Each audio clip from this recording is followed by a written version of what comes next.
بسم اللہ الرحمن الرحیم۔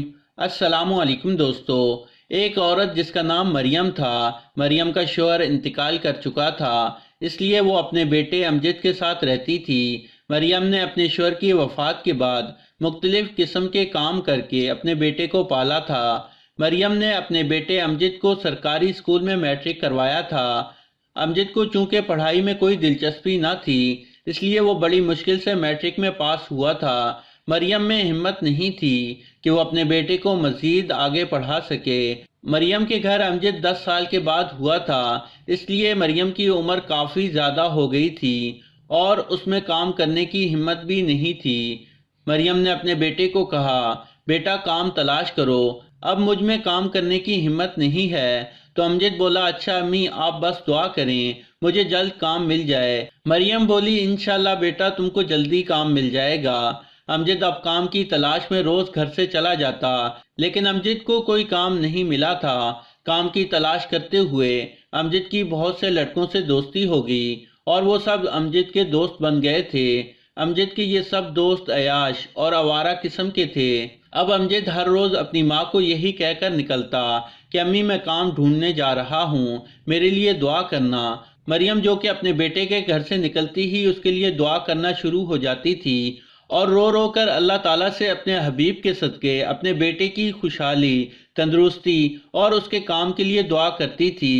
لیکن مریم یہ نہیں جانتی تھی کہ اس کا بیٹا غلط لوگوں میں اٹھنے بیٹھنے لگا تھا۔ جب بھی مریم کا بیٹا گھر سے نکلتا تو اس کی سلامتی کے لیے دعائیں کرتی تھی۔ اب امجد 22 سال کا ہو گیا تھا۔ ایک دن امجد صبح کا گیا ہوا تھا اور رات ہو گئی تھی، لیکن امجد گھر نہیں آیا تھا۔ مریم پریشان ہو گئی اور اپنے بیٹے کے لیے دعائیں کر رہی تھی اور دل ہی دل میں دعا کر رہی تھی کہ میرا بیٹا ٹھیک ہو اور صحیح و سلامت گھر واپس آ جائے۔ رات کے 12 بج چکے تھے، لیکن امجد ابھی تک گھر واپس نہیں آیا تھا۔ اب تو مریم رونے لگی تھی اور دل ہی دل میں کہہ رہی تھی، امجد اب تو واپس گھر آ جا، میرا بیٹا رات بہت ہو گئی ہے اور تیری ماں کو ڈر لگ رہا ہے۔ مریم کی آنکھوں میں بھی آنسو آ گئے تھے کیونکہ اس کے ذہن میں عجیب و غریب خیالات آ رہے تھے۔ پھر آدھے گھنٹے بعد امجد گھر آ گیا تھا تو اس کی امی بولی، امجد آج تم نے گھر آنے میں دیر کر دی، کیا کام مل گیا تھا؟ امجد بولا، امی میرے نصیبوں میں کام کہاں، میں تو اپنے دوستوں کے ساتھ فلم دیکھنے گیا تھا اس لیے دیر ہو گئی۔ مریم بولی، امجد تم نے ایک بار بھی نہیں سوچا کہ تمہاری ماں گھر میں اکیلی ہے، میں جلدی گھر چلا جاؤں؟ تو امجد بولا کہ کیا آپ صرف ایک ماں گھر میں اکیلی تھیں؟ جتنے بھی دوست میرے ساتھ مووی دیکھنے گئے تھے ان سب کی مائیں گھر میں اکیلی تھیں۔ اچھا مجھے بھوک لگی ہے، میرے لیے کھانا لاؤ۔ تو مریم بولی، میں نے بھی کھانا نہیں کھایا ہے۔ تو امجد بولا، تو کھا لینا تھا، میں نے آپ کو منع تو نہیں کیا تھا۔ مریم بولی، امجد تم کیسی باتیں کر رہے ہو، اور ویسے بھی آج تک میں نے تمہارے بغیر کبھی کھانا کھایا ہے جو آج کھا لیتی۔ تو امجد بولا، امی جلدی جلدی کھانا لاؤ اور زیادہ باتیں نہ کرو۔ تو مریم اپنے بیٹے سے بولی، امجد تم جن لوگوں میں اٹھتے بیٹھتے ہو وہ لوگ ٹھیک نہیں ہیں بیٹا، سب لوگ تم کو اچھا نہیں بلکہ برا کہتے ہیں۔ اب تو سب لوگ کہنے لگے ہیں، وہ دیکھو امجد بدماش کی ماں جا رہی ہے۔ بیٹا تیرا باپ تو ایک شریف انسان تھا، تو پھر تو کیوں ایسا نکلا؟ یہ غلط لوگوں میں بیٹھ کر تیری سوچ بھی غلط ہو گئی ہے۔ امجد بولا، امی کھانا دینا ہے تو دو اور اپنا لیکچر جھاڑنا بند کرو۔ مریم امجد کی بات سن کر پریشان ہو گئی اور غصے سے بولی، ورنہ تو کیا کرے گا؟ جا، آج میں تجھے کھانا نہیں دوں گی۔ جب ساری رات بھوکا سوئے گا تو تیری عقل ٹھکانے آ جائے گی کہ ماں کے ساتھ بدتمیزی نہیں کرنی چاہیے۔ غلط لوگوں میں بیٹھ بیٹھ کر تیری سوچ بھی غلط ہوتی جا رہی ہے۔ تجھے اپنی ماں کے ساتھ بات کرنے کا بھی پتہ نہیں کہ ماں سے کیسے بات کرتے ہیں۔ امجد کو اپنی ماں کی یہ بات سن کر غصہ آ گیا اور غصے کی وجہ سے اس کا چہرہ لال پیلا ہو گیا تھا۔ اس نافرمان نے اپنے پاؤں کا ایک جوتا اتارا اور اپنی ماں کو مارنے لگا اور مارتے مارتے اپنی ماں کو گھر کے دروازے سے باہر گلی میں لے گیا، جہاں سب لوگ مریم کو اپنے بیٹے سے مار کھاتے ہوئے دیکھ رہے تھے۔ مریم سب لوگوں کے سامنے ایک تماشا بن گئی تھی۔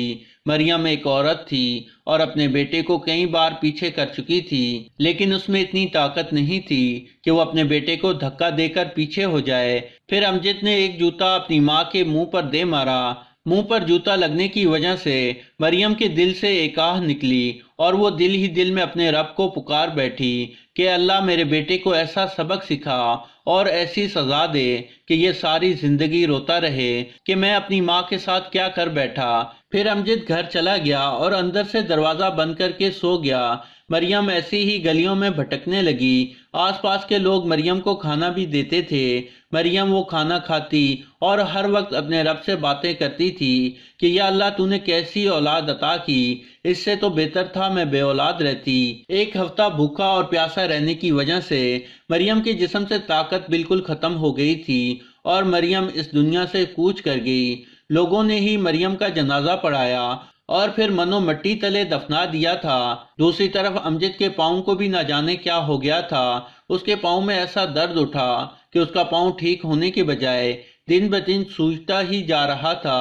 امجد نے مختلف شہروں کے ڈاکٹروں اور ہسپتالوں سے اپنا علاج کروایا، لیکن کسی کو یہ پتہ نہ چلا کہ امجد کے پاؤں کو کیا مسئلہ ہے۔ آخر کار ڈاکٹروں نے امجد سے کہا کہ اس پاؤں کی انگلیاں کاٹنی پڑیں گی، اور ایسا ہی ہوا۔ انگلیاں کٹنے کے بعد امجد نے شادی کر لی تھی۔ شادی کے ابھی چند دن ہی ٹھیک گزرے تھے کہ پھر امجد کا پاؤں سوج گیا اور اب اس سے کوئی کام بھی نہیں ہوتا تھا۔ وہ تو اس کی بیوی سغرا کے گھر والوں کی مہربانی کی وجہ سے اس کے گھر کا خرچہ چل رہا تھا اور وہ ساتھ ہی امجد کا علاج بھی کروا رہے تھے۔ امجد کا پاؤں ٹھیک نہیں ہوا تھا۔ اب اس کے پاؤں کے ساتھ ساتھ اس کی ٹانگ بھی سوج گئی تھی اور اسی وجہ سے اس کا پاؤں بھی کاٹنا پڑا تھا۔ پھر کچھ مہینوں بعد اس کی ٹانگ بھی کٹ گئی تھی۔ امجد کی بیوی سغرا جو امجد سے کافی امیدیں لگائے بیٹھی تھی، اس نے جب دیکھا کہ اس کی شادی کے بعد امجد صرف بیمار ہی رہنے لگا ہے اور 5 سال ہو گئے ہیں، میرے گھر والے اس کا خرچ اٹھا رہے ہیں، سغرا نے سوچا یہ ان 5 سالوں میں خوش نہیں رکھ سکا تو آنے والے وقت میں کیا خواب خوش رکھے گا۔ اس لیے وہ امجد سے طلاق لے کر اس کا گھر چھوڑ کر چلی گئی۔ پہلے تو امجد کو سغرا کے گھر والوں کا سہارا تھا، لیکن اب اس کے پاس کچھ نہیں تھا۔ وہ گلی کے ایک کونے میں بیٹھ کر بھیک مانگنے لگا تھا اور اپنا علاج بھی نہیں کروا سکتا تھا، کیونکہ بھیک کے مانگے ہوئے پیسوں سے وہ صرف اپنا پیٹ ہی بھرتا تھا۔ اب اس کی دوسری ٹانگ اور پاؤں بھی سوج گیا تھا، جیسے پہلے والی ٹانگ اور پاؤں سوجا تھا۔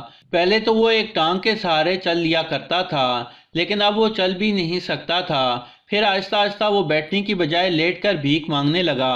پتہ نہیں امجد کو کون سی بیماری لگ گئی تھی جس نے اس کے سارے جسم پر حملہ کر دیا تھا۔ ایک دن ایک بزرگ آدمی امجد کے پاس سے گزرا۔ اس بزرگ کو سب لوگ صوفی صاحب کہتے تھے۔ امجد اس بزرگ کو کہنے لگا، صوفی صاحب میں اپنی غلطیوں کی سزا بھگت رہا ہوں، میری کوتاہیوں کے لیے دعا کرنا کہ اللہ مجھے معاف کر دے۔ پھر امجد نے اس صوفی صاحب کو اپنی پوری کہانی سنائی تو اس بزرگ صوفی نے کہا، امجد تم نے اپنی امی کے ساتھ جو سلوک کیا تھا تم اس کی سزا بھگت رہے ہو۔ تو امجد بولا، جی صوفی صاحب، اللہ نے مجھے میری غلطیوں کی دنیا میں ہی ایسی سزا دی ہے تو آخرت میں میری سزا کیسی ہوگی؟ شاید امجد کا آخری وقت آ گیا تھا۔ پھر امجد 5 دن بعد اس دنیا سے رخصت ہو گیا۔